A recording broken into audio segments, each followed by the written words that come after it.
కానీ మీ అధిష్టాన వర్గం పోస్టింగ్ కరెక్ట్ ఇస్తలేదు అని మీకు చెప్తున్నా.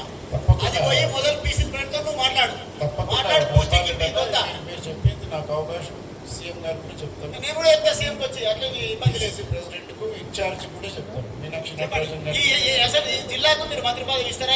ఫస్ట్ ఇది అయిపోయింది. దీన్ని ఏమైనా బలోపేతం చేయడానికి ఏదైనా అడ్వైస్ ఉంటే చెప్పండి. బలోపేతం చేయాలంటే నాయకత్వం బలం ఉంటే బలోపేతం.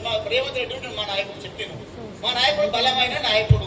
ఆయన నాయకత్వం ఆయన సీఎం అయితే అంటే ఓట్లు వేసేది ఏమైనా నిజం చెప్పుడు. ఆయన సీఎం అంటే మేము ఎవరైనా ఏమైనా ఓట్లు ఉండవస్తుందని చెప్తున్నా. మేము ఏముంటుంది ఏముండదు, దాన్ని భయపడేది ఏం లేదు. ఇలా రేవంత్ రెడ్డి సీఎం అన్నందుకు ఓట్లు పడ్డాయి. ఇక్కడ ఇది వాస్తవంగా ధర్మంగా ఎప్పుడు